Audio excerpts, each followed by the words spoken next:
Hello guys, तो कैसे हैं आप सभी लोग। उम्मीद करता हूं आप सभी लोग बहुत ही बढ़िया होंगे, आपकी पढ़ाई उससे ज़्यादा अच्छी चल रही होगी। दोस्तों धीरे धीरे करके हम चैप्टर नंबर 8 पर आ गए हैं, जिसका नाम है एग्रीकल्चर एंड फूड मैनेजमेंट। दोस्तों याद होगा हमने अपनी लास्ट 2 क्लासेस के अंदर ये सारे टॉपिक कवर अप किए थे। आज की क्लास बहुत ही ज़्यादा इंपॉर्टेंट क्लास है, इससे एग्जाम में क्वेश्चन भी पूछे जाते हैं। And the topic is green revolution, कि ये हरित क्रांति क्या होती है। मैं आपको बता दूं कि अगर आपने हमारी वीडियो पूरी देख ली, ज़्यादा नहीं सिर्फ 18-20 मिनट की बनेगी, लेकिन इसके बाद आपको कहीं कोई डाउट नहीं आया, क्योंकि मैं ग्रीन रेवोल्यूशन बहुत ही इन डेप्थ में पढ़ाने के लिए जा रहा हूं और मैंने इसका समरी नोट्स भी बनाए। पहले हम बुक से रीड करेंगे, फिर आपको समराइज नोट्स भी बताऊंगा, जिससे कि आप जल्दी से क्विक रिवीजन कर सकते हो उन नोट्स के माध्यम से। और दोस्तों अगर आप हमारे हैंड रिटन नोट्स कोई भी लेना चाहते हो, अभी तक हमने जितने भी हैंड रिटन नोट्स बनाए हैं वो सारे के सारे नोट्स आपको मिलेंगे हमारी टेलीग्राम आईडी पे, और वो टेलीग्राम आईडी का लिंक दिया हुआ है डिस्क्रिप्शन बॉक्स में। आप उस चैनल को ज्वाइन कर लो और उसके बाद वहां पर आपको सारे के सारे हैंड रिटन नोट्स अवेलेबल हो जाएंगे, और जो भी लेटेस्ट अपडेट है वो वहां पर आपको अवेलेबल करवा दी जाएगी। ठीक है, तो चलिए दोस्तों बिना टाइम को वेस्ट किए स्टार्ट करते हैं ग्रीन रेवोल्यूशन की, हरित क्रांति क्या होती है। तो बुक से एक बार इसके टॉपिक को निकाल लेते हैं, जिससे कि हमारे लिए चीजें आसान हो जाएंगी। ये है हमारा टॉपिक ग्रीन रेवोल्यूशन। अब मेरी बात को ध्यान से सुनना, पहले मैं थोड़ा सा बेस बनाऊंगा, फिर हम बुक से रीडिंग लगाएंगे। बेस कुछ ऐसा है कि आप जानते हो हमारी इकोनॉमी जो है 1947 में अग्रेरियन इकोनॉमी थी, कि मोर देन 50% जो हमारा जीडीपी का कंट्रीब्यूशन है वो एग्रीकल्चर सेक्टर से होता था। और आप ये भी जानते हो हमारे यहाँ पर मोर देन 75% जो पॉपुलेशन थी वो एम्प्लॉयमेंट के लिए डायरेक्टली या इनडायरेक्टली कहीं ना कहीं एग्रीकल्चर पर डिपेंड करती थी। बिकॉज हमारे यहाँ पर जो लैंड ऑक्यूपाई एरिया है वो बहुत ज़्यादा है, और हमें ज़्यादा टेक्निकल चीज़ें तो आती नहीं थी, तो एग्रीकल्चर सेक्टर पर हमारा हाथ जो है वो ज़्यादा अच्छा बना हुआ था। लेकिन क्या दिक्कतें आ रही थी कि जो एग्रीकल्चर जिस लेवल से होनी चाहिए ना, उस लेवल की नहीं होती थी। आप जानते हो 1947 से लेकर आप मान के चलो 1960 तक हम जो एग्रीकल्चर फार्मिंग करते थे वो सिर्फ अपने लिए करते थे। अपने लिए का मतलब ये होता है कि लोगों का सिर्फ मेन मकसद ये होता था कि खेती करके इतनी पैदावार कर लें कि अपने घर चला सके, उसको बेचने का तो पर्पस था ही नहीं उनका। तो पहले जो हमारी जो एग्रीकल्चर सिस्टम था वो किस पर था, सस्टेनेबल पे। फिर हमने धीरे धीरे इसको क्या किया, कॉमर्शियलाइज किया। अब वो कैसे कॉमर्शियलाइज किया वो मैं आपको बताऊंगा, ग्रीन रेवोल्यूशन के थ्रू किया। क्या है, हमारे यहाँ पर एक प्रोफेसर थे, पहले मैं आपको हमारे यहाँ का छोड़ो ये बता दूं, वर्ल्ड में ग्रीन रेवोल्यूशन का जो कॉन्सेप्ट है सबसे पहले मैक्सिको के अंदर आया था। तो मैक्सिको के अंदर क्या था, एक ऐसा सीड बनाया गया जिसे बोलते हैं HYV seeds, high yield variety seeds. तो मैक्सिको के अंदर ये जो सीड बनाया गया था, बहुत प्रोफेसरों ने मिलकर उसे बनाया अपनी लैब के अंदर, और उस सीड को जब हम उगाते हैं और जो उसके प्रेस्क्राइब तरीके होते हैं फार्मिंग करने के, अगर हम उसको फॉलो अप करते हैं तो कम समय में ज़्यादा आउटपुट हमें मिलता है। कुछ यही कॉन्सेप्ट हमारे यहाँ पर एक प्रोफेसर थे जिनका नाम था MS स्वामीनाथन। तो प्रोफेसर MS स्वामीनाथन ने इंडिया के अंदर HYV सीड्स को मतलब बनाना शुरू किया। और दोस्तों आप विश्वास मानो, उस दिन के बाद से लेकर हमारी एग्रीकल्चर फार्मिंग के अंदर इतना आउटपुट पैदा होने लगा कि हम अपने पास जो अपने घर को चलाने के लिए भी एग्रीकल्चर प्रोड्यूस निकाल लेते थे, और इतना एक्सेसिव क्वांटिटी में होता था कि हमारे यहाँ पर बफर स्टॉक हो गया, हमने उसका एक्सपोर्ट करना शुरू किया। यानी ये सारी की सारी चीज़ें हुई, और अचानक से ये जो ग्रीन रेवोल्यूशन हुआ, मतलब हरी हरी चीज़ें नजर आने लगी, इसी कंसेप्ट को नाम दिया गया ग्रीन रेवोल्यूशन। देखो अभी मैंने थोड़ा सा बेस बनाया, बेस जितना स्ट्रांग होता है चीजें पढ़ने में उतनी ही आसान हो जाती हैं। चलो पढ़ते हैं। यहाँ पर लिखा हुआ है जो ग्रीन रेवोल्यूशन है ये एक ऐसी टेक्निक है एग्रीकल्चर की जिसको करके हमने अपने यहाँ पर जो वीट का और राइस का प्रोडक्शन है वो बहुत ज़्यादा वे में कर लिया। यानी हमने जो ट्रेडिशनल आइडियाज़ थे उनको रिमूव करके नए तौर तरीके अपनाने शुरू किए, जिससे हमारी एग्रीकल्चर प्रोड्यूस 250% बढ़ गई। कितनी परसेंट बढ़ गई, 250% बढ़ गई। और इसी को हमने नाम दिया हरित क्रांति, ग्रीन रेवोल्यूशन। और ये किस सीड से हुआ, ये HYV सीड से हुआ, हाई यील्ड वैरायटी सीड से हुआ। और ये डेवलप कहाँ पे हुआ था, सबसे पहले ये US के अंदर हुआ था, इसके बाद ये धीरे धीरे करके कहां पर आया, 1960 के अंदर ये आया हमारे यहां पर इंडिया में। और इसके मेन प्रोपाउंडर कौन है, MS स्वामीनाथन, जो इंडिया में इन्होंने HYV सीड्स का उत्पादन करना शुरू किया, और इन्होंने ये सबसे पहला कॉन्सेप्ट रखा था ग्रीन रेवोल्यूशन का। ठीक है, चलिए अब आगे बढ़ते हैं। अब हम बात करते हैं अपने पास कि हमारे यहाँ पे ग्रीन रेवोल्यूशन की क्या क्या कंपोनेंट्स होते हैं। तो कंपोनेंट की अगर हम बात करें तो देखो एक चीज़ मैं आपको बता दूं, अगर आप लोग ये सोच रहे हो कि जो HYV सीड्स हैं कोई हमें ला के दे दे, हम अपने खेत में डाल देंगे, इससे आउटपुट बढ़ जाएगा 250%, ऐसा नहीं होता। देखो सिर्फ सीड डाल देने से काम नहीं होता, उसके अलावा जो उसका एक प्रेस्क्राइब्ड तरीका होता है ना, उसको भी फॉलो करना पड़ता है। तो पहली चीज़ ये थी, अगर आप हरित क्रांति लाना चाहते हो तो आपको सबसे पहले किन सीड्स का यूज़ करना है, HYV सीड्स का यूज़ करना है। ठीक है, जब आप HYV सीड्स का यूज़ करोगे तो साथ में और भी चीज़ें आपको याद करनी पड़ेंगी, ध्यान में रखनी पड़ेंगी। नंबर 2 केमिकल फर्टिलाइजर्स। अच्छा जब आपने सीड उगा दिए, बो दिए, तो बो देने के बाद क्या होता है ना, जो कीटनाशक जो कीट पतंगे होते हैं उनको वो जो सीड है वो बहुत अट्रैक्ट करता है, मतलब खाने के लिए। तो वो खाने के लिए जमीन में छेद करते थे या जमीन के अंदर से सुरंगें बना के उन बीजों को काटना शुरू कर देते थे। तो भाई बीज तो इतने महंगे मिलते थे, तो इससे तो फसल खराब हो जाएगी, जब बीज ही खराब हो जाए तो फसल क्या होगी। तो उसके ऊपर केमिकल का छिड़काव करना पड़ता था। अब केमिकल का भी छिड़काव जो है वो एक लिमिट के अंदर करना पड़ता था, ऐसा ना हो कि वो एक्सेसिव क्वांटिटी में हो जाए और ऐसा भी ना हो कि वो डेफिशिएंट क्वांटिटी में हो जाए। दोनों के इसके अंदर हमारा जो प्रोडक्शन है वो उतना नहीं हो पाएगा जितना हम सोच रहे थे। तो HYV सीड्स के साथ एक थोड़ा कह सकते हो वीक पॉइंट ये था, उसमें टेक्निकल चीज़ें बहुत करनी पड़ती थी। उसमें हमें किसका यूज़ करना पड़ता था, केमिकल फर्टिलाइजर्स का यूज़ करना पड़ता था। तीसरा, हमें प्रॉपर इरिगेशन चाहिए होता था। अच्छा, इरिगेशन का मतलब होता है सिंचाई। सिंचाई का मतलब ये है कि जैसे आप जानते हो हमारे इंडिया में रबी, खरीफ और जायद नाम की फसल होती है। ये टोटली ये किस पर डिपेंड होती है, मानसून पर डिपेंड होती है। क्योंकि हमारे यहाँ पर आप मान के चलो सिर्फ 25% फार्मर्स हैं जिनके पास प्रॉपर इरिगेशन के लिए ट्यूबवेल्स बने हुए हैं, सब कुछ है। लेकिन मोर देन 75% जो फार्मर्स हैं वो कहीं ना कहीं डायरेक्टली और इनडायरेक्टली किस पर डिपेंड होते हैं, मानसून पर डिपेंड होता है। अब आप जानते हो जो HYV सीड्स में हम जो वीट और राइस का करते हैं, आप राइस में तो जानते हो खूब सारा पानी लगता है, तो उसके लिए प्रॉपर इरिगेशन फैसिलिटी होनी चाहिए। मतलब सिर्फ HYV सीड्स होना ही हमारे लिए ज़रूरी नहीं था, हमारे लिए ज़रूरी था केमिकल फर्टिलाइजर्स का एक सही क्वांटिटी में होना और इरिगेशन का सही क्वांटिटी में, यानी वाटर सप्लाई जो है वो बहुत ज़रूरी था अगर हम HYV सीड से प्रोडक्शन करना चाहते हैं तो। और चौथा, इसमें केमिकल पेस्टिसाइड्स और जर्मिसाइड्स किए जाते थे यूज़। क्यों? क्योंकि मैंने आपको बताया था कि जैसे हम इसमें जो HYV सीड्स का यूज़ करते हैं तो इससे जो कीटनाशक चीज़ें होती हैं वो इनकी तरफ अट्रैक्ट होती थी। तो ये अट्रैक्ट होने बीज को खा ना ले, इस वजह से हमें उसमें छिड़काव करना पड़ता था कीटनाशक दवाइयों का, जो दवाइयाँ बहुत महंगी मिलती थी और इसका एक सही बैलेंस भी मेंटेन करके चलना पड़ता था। अब आप सोच के चलो, एक दिमाग में इमेज बनाओ, क्या हमारे भारत का जो किसान है वो इतना टेक्निकल है कि वो सभी चीज़ों का एक बैलेंस मेंटेन कर पाए? प्रैक्टिकली सोचो, मैं ये नहीं कह रहा भारत की बुराई कर रहे, लेकिन जो सच है वो आपके सामने रख रहा हूँ। तो क्या लगता है आपको, ये टेक्निकल चीज़ें वो लोग कर पाते होंगे सही तरीके से? नहीं कर पाते, लेकिन फिर भी हम इंडिया वालों ने बहुत कोशिश की। ठीक है, तो आपको अभी मैंने क्या समझाया, सबसे पहले मैंने आपको अभी तक समझाया ग्रीन रेवोल्यूशन क्या होता है। तो ग्रीन रेवोल्यूशन क्या होता है, एक ऐसी हरित क्रांति आई जिसके अंदर हमने कुछ ऐसे सीड्स का यूज़ किया जिससे अचानक से हमारा जो एग्रीकल्चर प्रोड्यूस है वो 250% से बढ़ गया, जिसके चलते हम अपने लिए भी खाना बना लेते हैं और बाहर हम एक्सपोर्ट भी कर देते थे। अब इस ग्रीन रेवोल्यूशन के लिए क्या क्या कॉम्पोनेंट चाहिए, तो कॉम्पोनेंट में हमें पहली बात तो सीड चाहिए, फिर उसके साथ क्या चाहिए, हमें केमिकल फर्टिलाइजर्स चाहिए, हमें क्या चाहिए, प्रॉपर इरिगेशन चाहिए, और हमें क्या चाहिए, पेस्टिसाइड्स और जर्मिसाइड्स वगैरह चाहिए। ठीक है, और साथ के साथ हमें केमिकल युक्त चीज़ें चाहिए होती है। अच्छा, ये केमिकल युक्त चीज़ें क्या होती है, जैसे क्या होता है कि जब आप HYV सीड्स का यूज़ करते हो, ठीक है, तो इसको यूज़ करने से क्या होता है, जो हमारे सॉइल की फर्टिलिटी है ना वो डाउन होने लगती है। तो सॉइल की फर्टिलिटी एक लेवल तक डाउन हो, उससे ज़्यादा डाउन ना हो, तो उसके लिए कुछ और भी छिड़काव होते थे, वो किए जाते थे। यानी केमिकल से वो छिड़काव करने पड़ते थे, जो भी फसल का उगा है, प्लांट उगा है, उसके ऊपर छिड़काव करना पड़ता है, जिससे कीट पतंगे उस पर ना बैठ जाए या उसे कट ना कर दे, जो भी क्रॉप उग रही है उस पर कीट पतंगे ना हमला कर दे, तो उसके लिए केमिकल छिड़काव करना पड़ता है, जो कि बहुत कॉस्टलियर होते थे। और सबसे बड़ी चीज़ कि आप जब इतने बल्क में सीड्स खरीदोगे तो भाई हमारे यहाँ पर मैक्सिमम फार्मर मार्जिनल फार्मर्स हैं। मार्जिनल फार्मर बताया था ना लास्ट क्लास में मैंने आपको, आप लोग कमेंट करके बताओ मार्जिनल फार्मर्स कौन होते हैं। चलो मैं आपको बताता हूँ, अगर कमेंट कर दिया तो अच्छी बात है, नहीं किया तो बता देता हूँ। जिनके पास 1 हेक्टेयर से कम की लैंड होती है वो मार्जिनल फार्मर्स होते हैं, और जिनके पास 1 से 2 हेक्टेयर के बीच में ज़मीन होती है उनको स्मॉल फार्मर्स बोलते हैं। अब क्योंकि हमारे यहाँ पर स्मॉल और मार्जिनल फार्मर्स ज़्यादा पाए जाते थे तो उनके पास पैसों की कमी पड़ती थी। तो अब देखो HYV का कॉन्सेप्ट अगर इंडिया में चला दोगे तो लोगों के पास पैसा भी तो होना चाहिए ना इतने महंगे महंगे सीड्स खरीदने का। तो ऐसे में मार्केटिंग डिस्ट्रीब्यूशन का भी सही होना ज़रूरी है। और हमने देखा इंडिया के अंदर कुछ ऐसे इलाके हैं जहाँ पर HYV सीड्स खरीदने के लिए लोगों के पास पैसे थे, मतलब फार्मर्स के पास पैसे थे, और कुछ ऐसे भी इलाके थे जिनके पास प्रॉपर फाइनेंस नहीं होता था। तो ऐसे में गवर्नमेंट ने क्या इंसेंटिव निकाला कि भाई अगर आप HYV सीड्स से अगर आप कोई भी प्रोडक्शन करना चाहते हो, उसके लिए अगर आपको फंड्स की कमी है तो हम कई सारी बैंक्स खोलेंगे, रीजनल डेवलपमेंट बैंक या रीजनल रूरल बैंक्स, जहां पर आप अपने फाइनेंस को कलेक्ट कर सकते हो। तो यानी प्रॉपर तरीके से अगर हम देखें तो अगर हम हरित क्रांति चाहते हैं तो हमें एक तो HYV सीड्स की जरूरत है, हमें केमिकल फर्टिलाइजर्स की जरूरत है, हमें प्रॉपर इरिगेशन की जरूरत है, हमें पेस्टिसाइड्स की जरूरत है, हमें केमिकल से युक्त चीज़ों की जरूरत है, और सबसे बड़ी चीज़ हमें क्रेडिट की जरूरत है, उधार की। और जब वो प्रोड्यूस निकलेगा तो उसके लिए प्रॉपर स्टोरेज होनी चाहिए। पता चले हमने मान लो ये सब चीज़ें कर ली, प्रोड्यूस जो हमारा निकला वो हम घर में स्टोर कर नहीं सकते हैं, कोल्ड स्टोरेज की सुविधा है नहीं, तो ऐसे में वो चीज़ें क्या हो जाएंगी, खराब हो जाएंगी। और फिर आप जब वो चीज़ मार्केट में बेच रहे हैं तो प्रॉपर डिस्ट्रीब्यूशन चैनल आपको पता होना चाहिए। पता लगे किसान ने उगा तो खूब लिया लेकिन बेचते टाइम उसको प्रॉपर चैनल ही नहीं पता, तो वो भी चीज़ नहीं होनी चाहिए, वो भी चीज़ें उपलब्ध होनी चाहिए। अगर ये सारी चीज़ें अवेलेबल हैं तो भारत में हरित क्रांति क्या हो पाएगी, पॉसिबल हो पाएगी। तो अब हम देखते हैं कि जो ग्रीन रेवोल्यूशन का कॉन्सेप्ट है इसका क्या इंपैक्ट पड़ा हमारे ऊपर।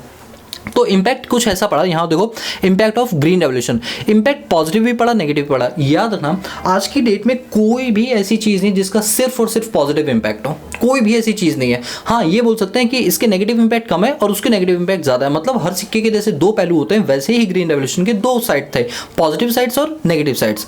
देखो अगर हम बात करें कि ग्रीन रेवोल्यूशन जब कंसेप्ट हमने 1960 में भारत में चलाया तो इसका क्या प्रभाव पड़ा भारतवासियों के ऊपर। सबसे पहली चीज़ socio economic impact. Socio economic impact का मतलब क्या होता है कि जैसे आप ये मान के चलो हमारे यहाँ पर जो फूड प्रोडक्शन होती है वो पहले किस हिसाब से करते थे, सेल्फ सफिशिएंट, कि बस इतना फूड ग्रेन उगा लो जिससे कि हमारा घर परिवार चलता रहे, हम कभी नहीं सोचते थे उसको कॉमर्शियलाइज करने के लिए। लेकिन जब हमने एचवाईवी सीड्स का यूज किया, ग्रीन रेवोल्यूशन आया, तब हमने चीज़ों को इतना सरप्लस किया कि हमने उनका क्या करना स्टार्ट कर दिया, एक्सपोर्ट करना शुरू कर दिया, जिसकी वजह से कुछ फार्मर्स जो एचवाईवी सीड्स खरीद सकते थे वो तो दबा के एक्सपोर्ट कर रहे हैं, और जो गरीब और मार्जिनल फार्मर्स हैं वो उन सीड्स को नहीं खरीद पा रहे, वो वही ट्रेडिशनल मेथड अपना रहे, जिसके चलते वो सिर्फ और सिर्फ सस्टेनेबल फार्मिंग पर डिपेंड थे कि सिर्फ अपने लिए उगा ले, एक्सपोर्ट का तो कोई मतलब ही नहीं उठता। ऐसे में रीजनल डिस्पेरेंसीज स्टार्ट हो गए कि कुछ किसान जिनके पास पैसा है सीड्स खरीदने का वो तो आगे बढ़ गए और कुछ किसान जिनके पास पैसा नहीं वो पीछे चले गए, तो ये रीजनल डिस्पैरिटीज पाई गई। ठीक है, तो देखा गया कि जो एचवाईवी सीड्स का जो इम्पैक्ट है ना वो व्हीट और राइस पे पॉजिटिव पड़ा, जबकि अगर हम बात करें दालों की बात करें, ऑयल सीड्स की बात करें, मेज की बात करें, बार्ली की बात करें, इन सब पर नेगेटिव इम्पैक्ट पड़ा। मतलब जो एचवाईवी सीड्स है वो बेसिकली किसके लिए था, व्हीट और राइस के लिए। अब आपको मैं एक बात बताता हूँ, अगर मैं बात करूँ चाय की, तो चाय सबसे ज़्यादा कहाँ मिलती है, आसाम में। अब आसाम में अगर मैं एचवाईवी सीड्स का प्रोडक्शन करूँगा तो क्या मुझे आउटपुट मिलेगा उतना, क्योंकि एचवाईवी सीड्स बेसिकली किसके लिए था, व्हीट और राइस के लिए था, तो ये बाकी चीज़ों पर उतना इम्पैक्ट नहीं डाल रहा था, ये इसका एक वीक पॉइंट था। Number 2 ecological impact. Ecological impact का मतलब है कि जब हम एचवाईवी सीड्स में इतने केमिकल फर्टिलाइजर्स का यूज करेंगे तो इससे कहीं ना कहीं फ्यूचर प्रोस्पेक्टिव से सोचो तो ये हमारी फर्टाइल लैंड की इनफर्टाइल कर देता है, ये हमारे इकोलॉजिकल मतलब एनवायरनमेंट पर एक नेगेटिव इम्पैक्ट डालता है। एक बात सोचो ना, अगर मैं आपको बोलूं कि आप इस तरीके से तौर तरीके से एग्रीकल्चर फार्मिंग करो जो आपको एकदम से प्रोडक्शन दे, बहुत मजा आ रहा है सुनने में, अच्छा भी लग रहा है, लेकिन उसका आज तो अच्छा पॉजिटिव इम्पैक्ट पड़ा, लेकिन फ्यूचर प्रोस्पेक्टिव से सोचे तो ये हमारे एनवायरमेंट को हार्मफुल इफेक्ट दे रहा है, क्योंकि जब हम फर्टिलाइजर्स का छिड़काव करेंगे तो इससे कहीं ना कहीं फ्यूचर में हमारी लैंड की जो फर्टिलिटी रेट है वो क्या होने लगी, रिड्यूस होने लगी, तो एक तरह से पॉल्यूशन फैल रहा है। बट वो कैसा पॉल्यूशन है, इकोलॉजिकल पॉल्यूशन है, तो इकोलॉजी पर क्या पड़ेगा इम्पैक्ट, किस तरीके से पड़ेगा मैं आपको बताता हूँ। पहली बात, सॉइल की फर्टिलिटी जो है वो डिग्रेड हो जाएगी, मतलब रिड्यूस हो जाएगी। नंबर 2, वाटर लेवल जो है वो कम हो जाएगा। क्यों कम हो जाएगी, क्योंकि मैंने आपको बताया था एचवाईवी सीड्स के लिए प्रॉपर इरिगेशन चाहिए होता है। ये देखो इरिगेशन वाला पॉइंट बताया था ना, तो जब हम इरिगेशन करने के लिए ग्राउंड वाटर से वो इरिगेशन का पानी निकालेंगे, ग्राउंड वाटर से समरसीबल ट्यूबवेल लगा के, तो इससे ग्राउंड वाटर लेवल क्या हो जाएगा, कम हो जाएगा, क्योंकि एचवाईवी सीड्स जो है कम से कम 5 गुना ज्यादा पानी मांगता है नॉर्मल सीड्स से, तो इस वजह से पानी का लेवल कम हो जाएगा।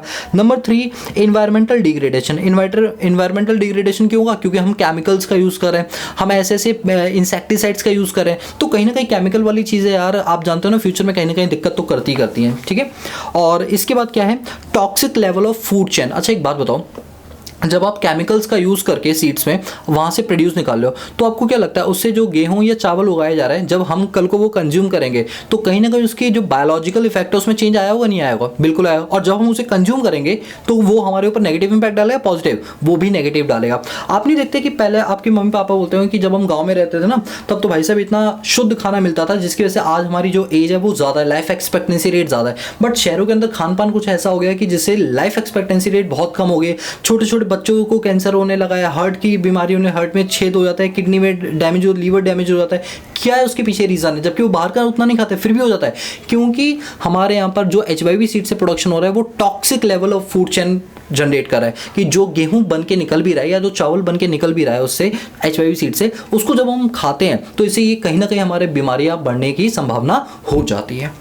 तो आपने देखा, मैंने आपको बताया ना हर सिक्के के दो पहलू होते हैं, तो ये कुछ उसके नेगेटिव इंपैक्ट थे। ठीक है, अब कंक्लूजन क्या निकला, कंक्लूजन हमारा ये निकला कि देखो जो हमारा एग्रो साइंटिस्ट था उन्होंने सजेस्ट किया कि भाई देखो ग्रीन रेवोल्यूशन बहुत बढ़िया है, नो डाउट ग्रीन रेवोल्यूशन ने 4 चांद लगा दी, भारत को एक एक्सपोर्टिंग कंट्री में लाके खड़ा कर दिया, लेकिन एक सबसे बड़ा ड्रॉबैक ये आया कि इको फ्रेंडली तरीका नहीं था ये हमारे एनवायरनमेंट को डिग्रेड करने की कोशिश कर रहा था। तो अब उन्होंने एक फोकस किया कि देखो 1960 में हरित क्रांति आई, अब कुछ ऐसा करते हैं, अब हमारे देखो टेक्नोलॉजी भी अपग्रेड हो गई है, बाहर देशों से हम बहुत चीज़ें सीख सकते हैं। तो अब हमारी ज़रूरत एग्रीकल्चर में इस तरीके से फार्मिंग करें कि वो हमारे लिए ग्रीन फार्मिंग हो। अच्छा, ग्रीन फार्मिंग का मतलब क्या हुआ, जिससे हमारे एनवायरनमेंट पर कोई नेगेटिव इंपैक्ट ना पड़े। दोस्तों आज भी उसके ऊपर काम चल रहा है। तो वही लिखा हुआ है कि जो हमारे एग्रो साइंटिस्ट है, एग्रो मतलब जो एग्रीकल्चर वाले साइंटिस्ट हैं, वो चाहते हैं अब ऐसा ग्रीन रेवोल्यूशन लाए जो एवर ग्रीन रेवोल्यूशन हो, यानी ग्रीन रेवोल्यूशन जिससे एनवायरनमेंट पर कोई नेगेटिव इंपैक्ट ना पड़े। इसी वजह से इकोनॉमिक सर्वे 2018-19 के अंदर किया गया, उसमें यह पाया कि इंडिया जो है वो बहुत अपने आप को चेंज करने की कोशिश कर रहा है एग्रीकल्चर के मामले में, और हम ग्रीन मेथड को यूज करना चाहते हैं जिससे हमारे नेचुरल फार्मिंग को कोई दिक्कत ना हो और जीरो बेस्ड बजटिंग हो, मतलब कि ऐसा कुछ करेंगे जिससे हमारे एनवायरनमेंट पर कोई भी इंपैक्ट ना पड़े। हम एलिमिनेट करना चाहते हैं केमिकल पेस्टिसाइड्स को और प्रमोट करना चाहते हैं जो ऑर्गेनिक फार्मिंग होती है, यानी नेचुरल फार्मिंग होती है, नेचुरल तौर तरीके, खाद बनाएंगे तो गोबर से बनाएंगे, इस तरीके की चीज़ें हम यूज़ करेंगे जिससे कि हमारे फर्टिलिटी पर, हमारे इकोलॉजिकल सिस्टम पे, हमारे एनवायरनमेंट पे कोई भी नेगेटिव इंपैक्ट ना जाए। और इसी को बोलते हैं ग्रीन ग्रीन एवरग्रीन रिवॉल्यूशन। ठीक है, अभी आया नहीं है बट फ्यूचर में आने की पूरी संभावना है। अब देखो आपने ये पूरा ग्रीन रेवोल्यूशन का पढ़ लिया, लेकिन अभी मैं ये नहीं बोलूँ खत्म हो गया, मैंने समरी नोट्स बनाए हैं। देखो समरी नोट्स आपको प्रॉपर समझ आएंगे। समरी नोट्स, एक मिनट, हाँ आप इन समरी नोट्स को देखना, मैं इसको सही करके रख देता हूँ। इसको पढ़ लोगे ना तो आपको अच्छा फील होगा। ठीक है, वैसे ये एनसीईआरटी से बनाए हुए नोट्स हैं। ठीक है, तो क्या होता है ना, जब हम एनसीईआरटी भी पढ़ते हैं तो ज़्यादा चीज़ें क्लियर होती हैं। देखो याद रखना, ग्रीन रेवोल्यूशन को हम टेक्निकल रिफॉर्म भी बोलते हैं। क्या बोलते हैं? टेक्निकल रिफॉर्म भी बोलते हैं, क्योंकि इसमें हम टेक्निकल तरीके से बीज को बनाते हैं और उसको में अपने तौर तरीकों से हम उसको क्या करते हैं, फर्टिलिटी को बढ़ाने की कोशिश करते हैं।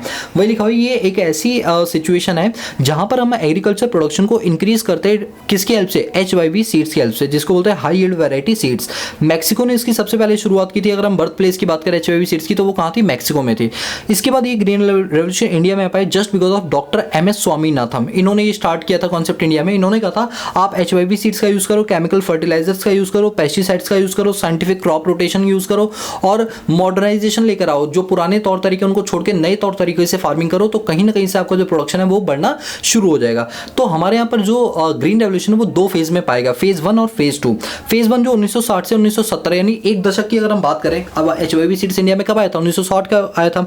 तो 10 साल तक जब हमने HYV सीड्स को यूज किया तो ये पाया कि HYV सीड्स जो है वो कुछ सेलेक्टिव स्टेट पर ज्यादा काम कर रही है, जो गेहूं और चावल का उत्पादन कर रही है। जैसे अगर हम बात करें पंजाब हो गया, अरुणाचल प्रदेश हो गया, तमिलनाडु हो गया, हरियाणा हो गया, पंजाब हो गया, इन जगहों पर देखा गया कि भाई साहब HYV सीड्स का दबा के और प्रॉपर यूज हो रहा है। यहाँ पर हरित क्रांति नजर आ रही है, खूब बल्क में एक्सेसिव क्वांटिटी के अंदर क्या हो रहा है? फूड ग्रेन का प्रोडक्शन हो रहा है। फेज 2 में देखा गया जो 1970 से 1980 यानी नेक्स्ट जो डिकेड था उसमें देखा गया कि जो HYV सीड्स है वो कुछ ही स्टेट को बेनिफिट प्रोवाइड कर रहा है, जबकि वो सबको प्रोवाइड नहीं कर पा रहा वो बेनिफिट जो होने चाहिए। अब हमारे यहाँ पर क्या अचीवमेंट थी कि ग्रीन रेवोल्यूशन की, क्या फेलियर थे, उन्हीं के शॉर्ट पॉइंट जो बुक में लिखा है ना उसी को शॉर्ट में करके लिखा हुआ है। तो क्या अचीवमेंट थी बताओ? सबसे पहले प्रोडक्शन इंक्रीज हो गया। जो प्रोडक्शन पहले हम कभी 22 मिलियन टन का करते थे वो 176 मिलियन टन का हो गया। इससे हमारी नेशनल इनकम बढ़ गई। अब आप कहोगे सर नेशनल इनकम कैसे बढ़ गई? क्योंकि देखो हमारी जो इंडियन लोग हैं वो फार्मिंग पर ही डिपेंड थे, तो अल्टीमेटली वो नेशनल इनकम को तो इम्पैक्ट डालेगा ही डालेगा। अब हम चीज़ों को सिर्फ अपने ही लिए नहीं बल्कि मार्केट में बेचने के लिए उगाया करते थे, तो इससे हमारा मार्केटेबल सरप्लस बढ़ गया और हमारे यहाँ पर बफर स्टॉक हो गया। बफर स्टॉक का मतलब जितनी जरूरत है उससे कहीं ज़्यादा स्टॉक हम मेंटेन करने लगे थे, जिसकी वजह से हमें कोल्ड स्टोरेज और गोडाउन जैसी चीज़ों की जरूरत पड़नी शुरू हो गई। तो ये कुछ थे पॉजिटिव पॉइंट। नेगेटिव पॉइंट में क्या है कि फेलियर ऑफ ग्रीन रेवोल्यूशन देखा गया कि जब हमने ग्रीन रेवोल्यूशन कॉन्सेप्ट स्टार्ट किया तो नई टेक्नोलॉजी का यूज़ हर बंदा नहीं कर पाता, यानी जो स्मॉल और मार्जिनल फार्मर्स हैं वो नई नई टेक्नोलॉजीज का यूज़ नहीं कर पा रहा था, जिसके चलते उन्हें ग्रीन रेवोल्यूशन का फायदा नहीं पहुंच रहा था। दूसरा, इसमें रिस्क होता है पेस्टिसाइड्स अटैक का। क्यों? क्योंकि जब आप ऐसे सीड्स को करोगे जो इंसेक्ट्स को अपनी ओर अट्रैक्ट करती हो, तो अल्टीमेटली क्या होगा? इंसेक्ट्स ज़्यादा आने शुरू होंगे और इससे आपकी जो फसल है और जो जमीन की उर्वरता शक्ति है, फर्टिलिटी रेट है, उसको क्या कर देगी? वो कम कर देगी। इसमें रिस्क था इनकम इनइक्वालिटी का। क्यों? क्योंकि जो फार्मर थोड़े बहुत अमीर है, जिनके पास खूब सारी खेती है, वो HYV सीड्स को खरीद के अपना प्रोडक्शन बढ़ा सकते थे, लेकिन जो स्मॉल और मार्जिनल फार्मर्स है उनके पास इतना पैसा नहीं था कि इतने महंगे महंगे HYV सीड्स खरीद के वो रिस्क उठाएं। तो ऐसे में उन्होंने रिस्क नहीं उठाया, तो देखा गया कि किसान में ही एक किसान जो HYV सीड से अपने प्रोडक्शन ज़्यादा कर पा रहा है, एक किसान ऐसा जो उसका यूज़ नहीं कर पा रहा। ये लिमिटेड एरिया में सिमट के रह गया। मैंने आपको बताया था पंजाब, राजस्थान, हरियाणा, राजस्थान नहीं, पंजाब, हरियाणा, आंध्र प्रदेश, इन सब में हुआ। सॉइल की फर्टिलिटी कम हो जाती है और इससे इकोनॉमिक सेक्शन डिवाइड हो जाता है, अमीर और गरीब में अंतर आना शुरू हो जाता है। अभी जितना मैंने आपको ग्रीन रेवोल्यूशन पढ़ाया उसकी ये समरी चार्ट मैंने आपको बता दी, ठीक है। अगर आप ये लेना चाहते हो, इसकी स्क्रीनशॉट इसकी PDF फाइल लेना चाहते हो तो दोस्तों आपको हमारा टेलीग्राम ग्रुप ज्वाइन करना पड़ेगा, ठीक है। दोस्तों हमने एक और यूट्यूब चैनल बनाया जिसका नाम है इंस्पायर्ड इकोनॉमिक्स, उसको भी आप सब्सक्राइब और बेल आइकन प्रेस कर देना, क्योंकि वहां पर हम करंट अफेयर्स से रिलेटेड वीडियोस डालते रहते हैं। तो आज का टॉपिक हमारे यहाँ पर खत्म होता है। और दोस्तों जैसा आप जानते हो कि हमारी एक प्रथा है, जब भी कोई हमारा टॉपिक कंप्लीट होता है हम उस पर क्या कर देते हैं, टिक कर देते हैं। तो चलो इस प्रथा को पूरी करते हैं। तो आज हमने ग्रीन रेवोल्यूशन का टॉपिक क्या कर लिया, अपने पास कंप्लीट कर लिया, ठीक है। दोस्तों अगर आपको हमारी ये मेहनत पसंद आ रही हो तो प्लीज चैनल को लाइक शेयर सब्सक्राइब जरूर करना, और कोई फीडबैक देना चाहते हो तो कमेंट सेक्शन जिंदाबाद, नहीं तो हमारा व्हाट्सएप नंबर है, आप वहां भी अपना फीडबैक दे सकते हो। तो गाइस आज के लिए इतना ही, मिलते हैं नेक्स्ट क्लास में और भी धमाकेदार कॉन्सेप्ट्स के साथ। तब तक के लिए